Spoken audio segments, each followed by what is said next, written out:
আজকে প্রায় 17-18 বছর পর বাংলাদেশে কে ফেরত আসছে? বাংলাদেশে গণতন্ত্র ফেরত আসছে। বুঝতে পারছেন? গণতন্ত্র ফেরত আসছে বাংলাদেশে।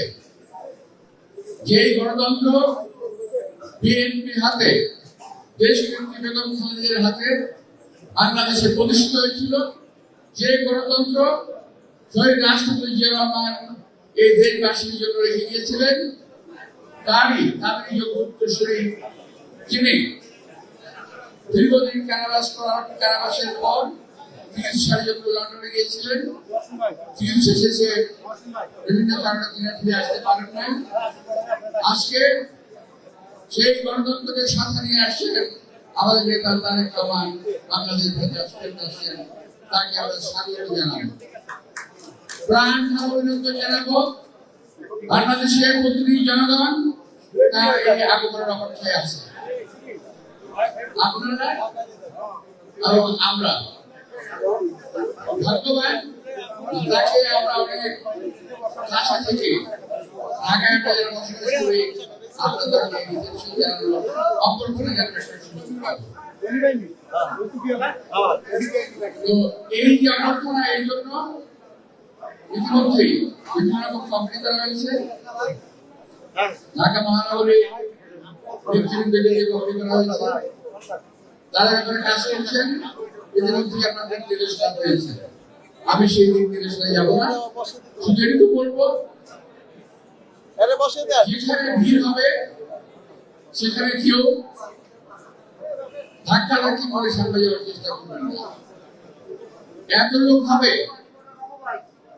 এই লোকের মধ্যে বাইরে থেকে অনেক লোক আসবে।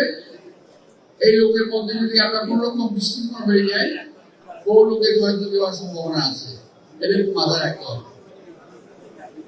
আমরা ঢাকাবাসী, আমরা ঢাকার লোক, আমরা বাইরে থেকে যারা আসবে তাদেরকে আমরা স্বাগত জানাবো, তাদের জন্য আমরা অবস্থান করে দেবো, তারা আমার মেহমান, সেই সুযোগটা আমরা তাদেরকে করে দেবো, ঠিক আছে? এবং যারা স্থানীয়ভাবে আসেন ওই এলাকাতে, উত্তরে যারা আসেন, আমি মনে করি ঢাকার আপনারা যারা আসেন সবচাইতে বেশি জনসমাবেশ ইতিপূর্বে আমরা প্রত্যেকটা মিছিলে মিটিংয়ে করেছি। এবারও এখান থেকে সবচাইতে বড় একটি জনসমাবেশ করা হবে। ভাইয়েরা, যখন তিনি আসছেন,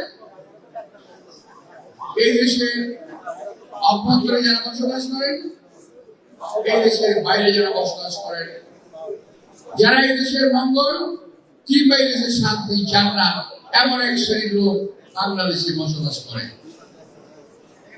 তাদেরকে দেখতে বাংলাদেশি মনে হয়, কিন্তু আসলে তারা বাংলাদেশি নন, তারা বাংলাদেশকে ভালোবাসেন। তাদেরকে দেখতে মানুষের মতো মনে হয়, কিন্তু তারা মানুষ বেশি একটা শয়তান কিংবা অপরাধী তারা বসবাস করে এই দেশে যারা আছে। এই দেশের শান্তি কখনো তারা পছন্দ করে নাই। তারা পাকিস্তানকে পছন্দ করে নাই। 47 সালে পাকিস্তান আন্দোলনের বিরোধিতা করেছিল, 71 বাংলাদেশের বিরোধিতা করেছিল। এরপরে বহু ঘটনা আছে।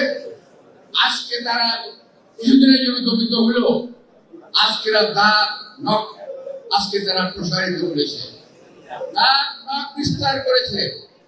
তারা বাংলাদেশে বিভিন্ন ভাবে অশান্তি সৃষ্টি করছে, খুন জখম রাজনীতি তারা শুরু করেছে। বাংলাদেশের মানুষ সব জানে এবং বোঝে, কিন্তু পক্ষান্তরে তারা বিএনপির উপরে দোষারোপ করার চেষ্টা করছে। খেয়াল করে দেখবেন, তাদের প্রতিটি কার্যক্রম খুব ধারাবাহিক। আমাদের নেতা আসবেন, এই সময় একটা দুর্ঘটনা ঘটিয়ে দিল, তারা হাতিকে হত্যা করল, এবং এইটার বদনামকে আমাদের চেষ্টা করেছিল বিএনপির উপরে, আমাদের উপরে।